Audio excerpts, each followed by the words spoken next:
Bom, boa tarde. Obrigada pela presença.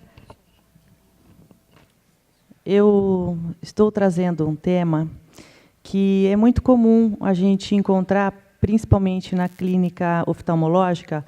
Então, como no meu consultório eu consegui associar as duas especialidades, eu achei bem bacana trazer isso para vocês, porque eu peguei um paciente em especial que eu estou acompanhando e com um resultado muito bom, muito positivo.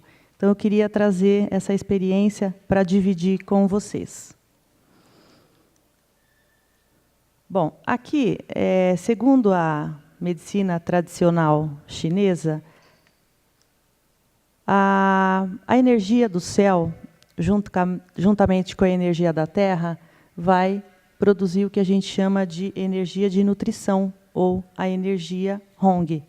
Essa energia ela é metabolizada em cada órgão. E cada órgão ele vai ser responsável por alimentar, levar a energia para cada estrutura do corpo. E transformar essa energia numa energia mais pura, que é o Jing.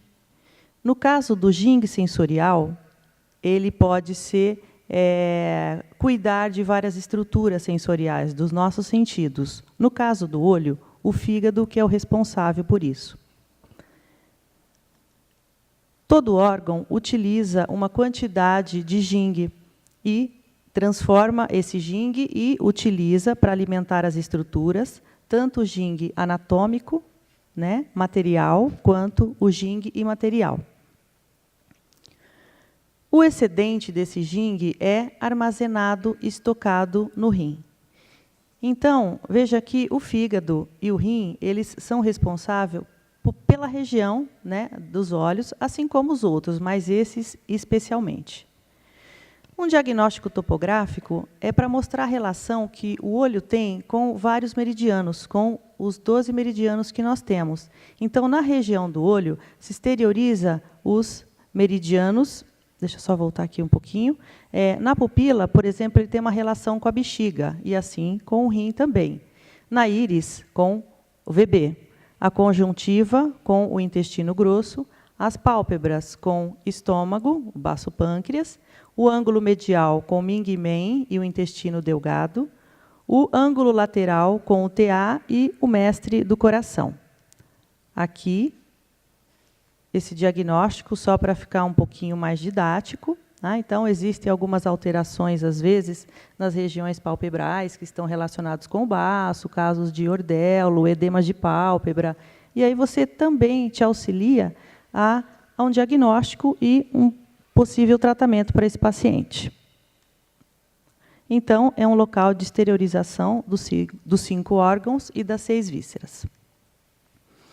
Bom, como a gente vai falar de olho seco, eu gostaria de falar um pouquinho sobre a lágrima ou filme lacrimal. Muitas vezes, é mais fácil o paciente de olho seco chegar na clínica oftalmológica. E, muitas vezes, ele já tem um diagnóstico e pode ser que não esteja dando certo e você vai tentar implementar esse tratamento. O mais difícil é o paciente chegar na sua clínica para um tratamento de acupuntura para olho seco. Mas, na investigação, vocês podem ver, comece a observar que essa é uma queixa muito frequente, especialmente para as mulheres. Depois vocês vão também entender por quê. Bom, a lágrima ela tem composição de água, sais minerais, proteínas, gorduras, anticorpos. A função dela é de lubrificação, limpeza, proteção. Na formação da lágrima, os órgãos mais envolvidos são fígado, rim, baço pâncreas e estômago. Lógico que estão relacionados com outros, mas os mais importantes são esses.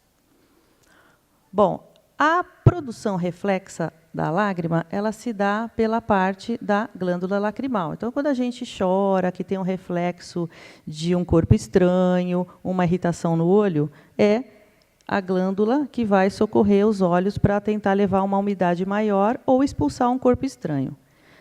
A umidade basal do olho é feita pelas células caliciformes que estão aqui na região da conjuntiva. Então, essa lágrima ela é capturada pelo ponto superior e inferior e vai fazer pelos canalículos, ducto nasolacrimal, a drenagem até o meato nasal. Outra coisa bem interessante da lágrima é que ela tem 3 camadas. A camada que fica mais em contato com a córnea, com o epitélio, é uma camada mucosa. E a parte intermediária é feita pela parte aquosa, onde ela tem mais as imunoglobulinas. E, para evitar toda essa evaporação da lágrima, existe uma camada lipídica, para que não haja uma acentuação de um olho seco, por exemplo. Bom, aqui vocês estão vendo um quadro exuberante, né, de um olho seco, já em estágio muito avançado. E existem várias causas que levam a essa redução, né, a um distúrbio da produção lacrimal, que é, por exemplo, fatores hormonais, né? A mulher, principalmente na menopausa, ela vai ter um ressecamento importante dos tegumentos, né, pele, região dos olhos, saliva, região vaginal, a involução da própria glândula, né, pela idade, doenças reumatológicas, antihistamínicos e psicotrópicos. Na medicina tradicional chinesa, os olhos secos eles são decorrentes de uma deficiência do yin com uma exacerbação do yang. O yang é fogo, então é o calor que vai se fixar nessa região. Lógico que o paciente ele não vai chegar só com uma queixa de olho seco, porque se ele tem essa queixa de olho seco, ele tem outras queixas que relacionam com esse excesso de yang. Às vezes, hipertensão arterial, às vezes, tontura e outras patologias que ele pode ter, labirintite, etc. Então, como causa, né, do olho seco, a involução dessas glândulas. As doenças reumatológicas são muito importantes. Então, é muito solicitado pelo oftalmologista a investigação pelo reumatologista de doenças imunológicas, como a síndrome de Sjögren, que está relacionado com uma doença de tegumentos autoimune, que compromete principalmente as glândulas salivares e glândulas e sistema ocular. As artrites reumatoides, lúpus, toda doença, no geral, autoimune, a esclerodermia, elas podem cursar com olho seco, além dos outros quadros que elas se relacionam. O uso de medicamento antidepressivo, antialérgico, beta-bloqueadores, uma evaporação excessiva, que aí já é um fator mais externo, como os ares condicionados, poluição do vento, vento, clima seco e quente. É muito comum também o usuário de computador, que o número de pestanejar é muito reduzido nessas pessoas. Então, hoje em dia, a gente vê muito paciente com essa queixa de ardência, irritabilidade, visão embaçada. As alterações da pálpebra, que também podem ser as blefarites, são inflamações das pálpebras, que a gente pode tratar com anti-inflamatórios, massagens com substâncias adstringentes, que existe na linha oftalmológica. Bom, aqui tem um exemplo de uma ceratite, né? A ceratite é quando você perde o epitélio da córnea, e isso dá um quadro de desconforto, ardência, dá lacrimejamento reflexo, porque você está com uma secura e uma lesão, a glândula ela entende que esse olho precisa ser lubrificado, então ela vai jogar lágrima. Então, os pacientes às vezes falam, mas eu choro muito, eu lacrimejo muito em algumas situações, mas é por causa disso, que o olho está requisitando esse aumento da umidade que é feito pela glândula lacrimal. A visão embaçada também, a secreção mucosa, porque a parte aquosa da lágrima está reduzida, então você vai ter um excesso de muco e gordura nessa lágrima. Aqui, um caso de uma úlcera, ela está verde porque a gente usa um corante para corar células lesadas, né? Uma úlcera de córnea, é um pouco superficial, e um olho extremamente seco. Ó. O menisco lacrimal, que todos nós temos, aqui está muito reduzido.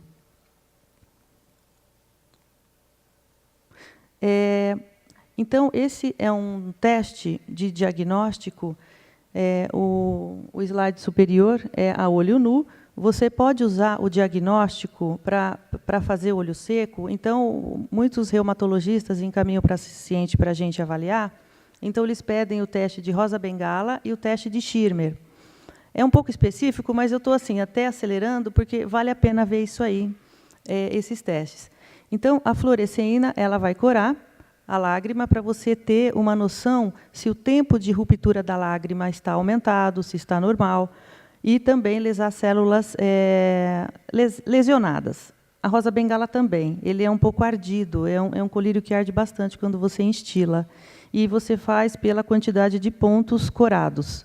O teste de Schirmer é o teste que eu usei aqui para trazer o paciente que eu acompanho.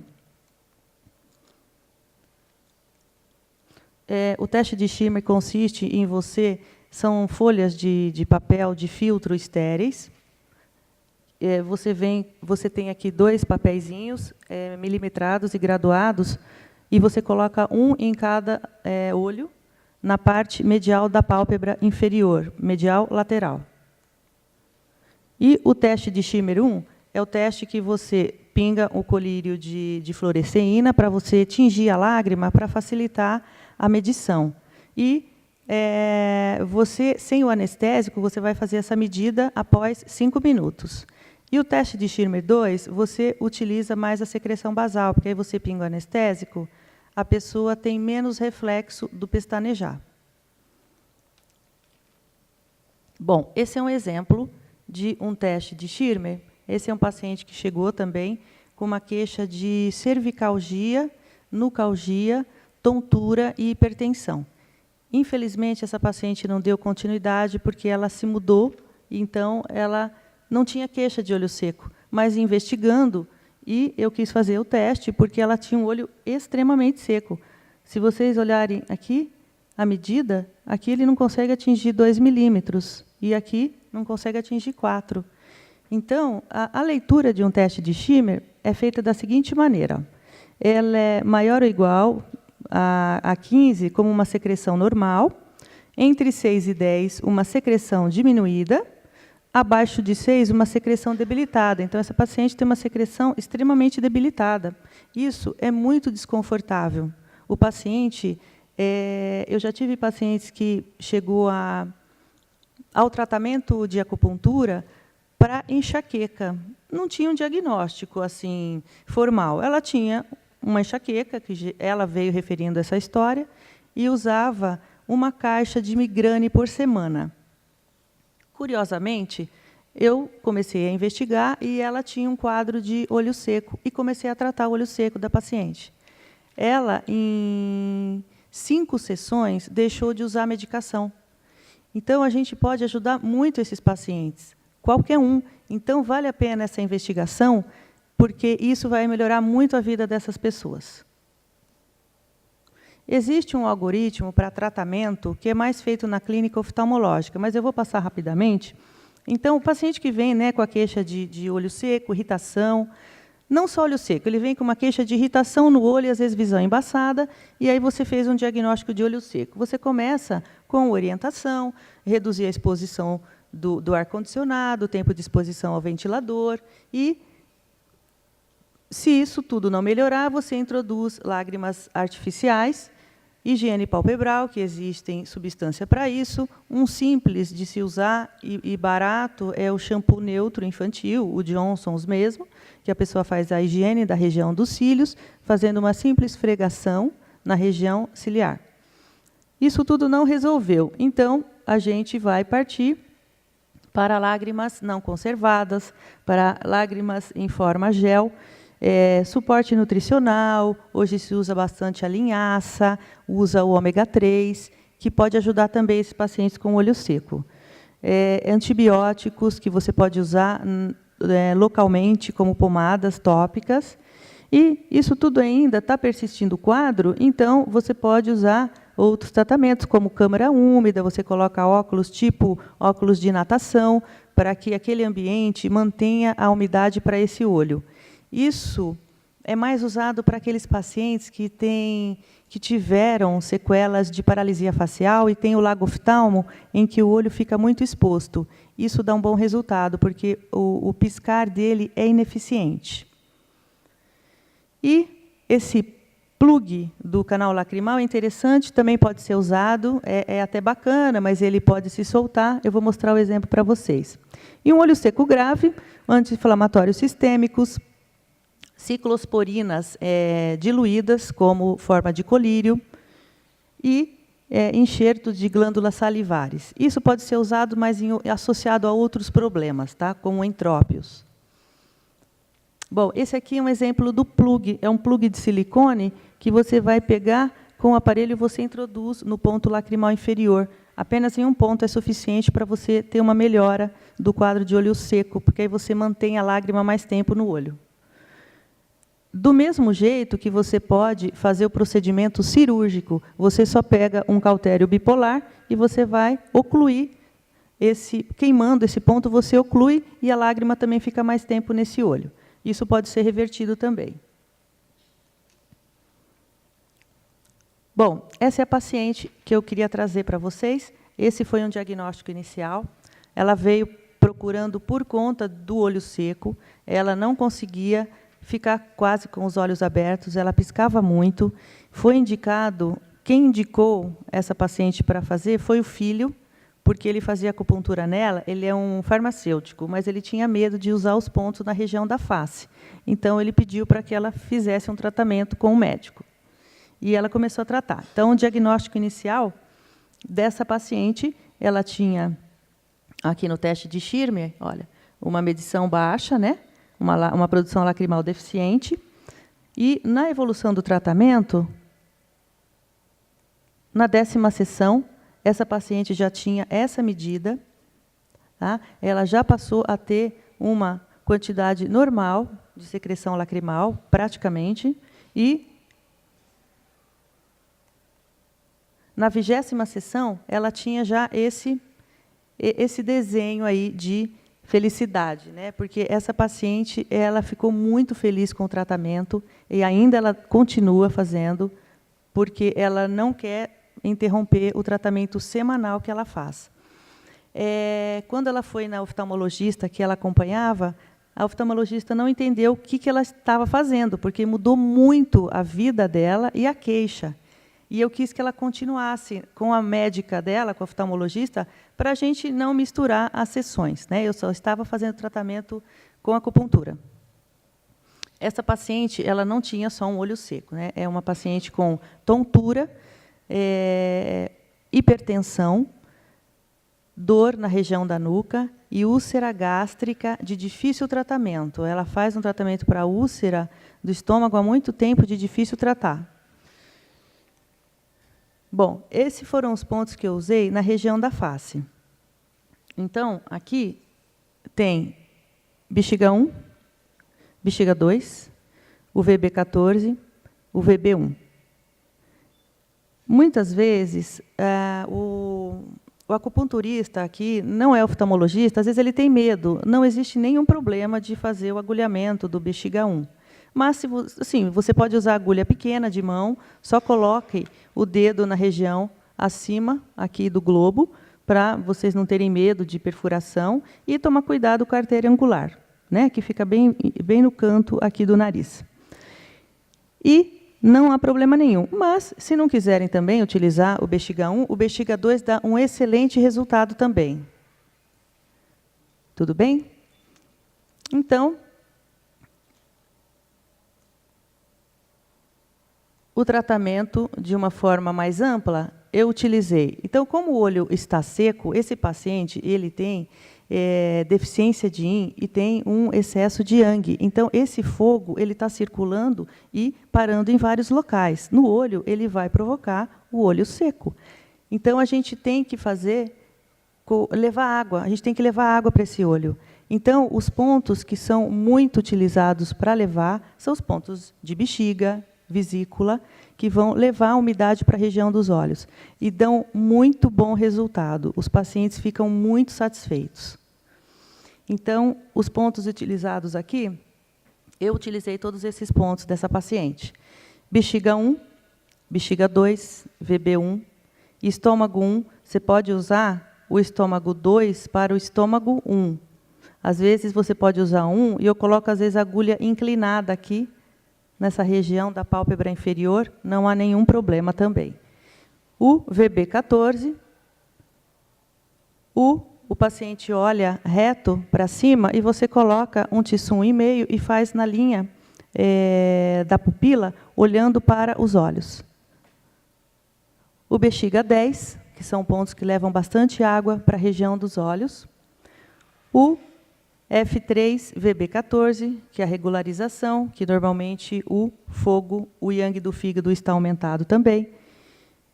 O VB37, muito utilizado para qualquer doença ocular, não só olho seco. Rim 3 e rim 7, a gente precisa tonificar o rim. P7 e G4, estômago 36, BP6. E muito comum nesses pacientes são os quadros de irritabilidade, porque o olho seco, a gente, quando cai um cisco nos olhos, sente muito desconforto. Você imagina essa sensação o tempo todo de olho seco, lacrimejamento reflexo, visão embaçada, fica formando um muco com flictênulas, que são células que vão se enroscando e elas depositam, que às vezes você tem que tirar no microscópio com cotonete. Então, você usa os pontos para acalmar a mente, né? VG20, Intang, VC17, C7, 2 dragões, Intang, Taiyang, desculpa, bexiga 62, que é um ponto muito usado, até específico para doenças oculares também. E, adicionalmente, você tem que o paciente não só está com o problema do olho seco, ele tem muitas outras coisas envolvidas, como o vazio, né, do rim com o escape do yang, do fígado. Então, vocês podem associar tonificação do rim.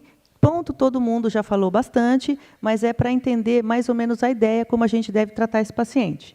Tonificar o máximo o rim, R3, R7, bexiga 23, bexiga 52, tonificar o fígado com F14, F3, bexiga 18, bexiga 47, tonificar o sangue e energia com os pontos de bexiga 17, BP10, os 3 rins do pé, porque eles vão fortalecer essa raiz que está em deficiência, F3, R3, BP3, que pode ser resumido até no BP6, os aquecedores superiores, médio e inferior, com o VC17, VC12, VC5, que participa da formação dos líquidos orgânicos. E, associado a isso, a gente pode colocar aurículo também como uma opção de tratamento, com pontos do fígado, do rim, vesícula biliar, endócrino, Shenmen. As doenças são os resultados não só dos nossos atos, mas também dos nossos pensamentos. Obrigada.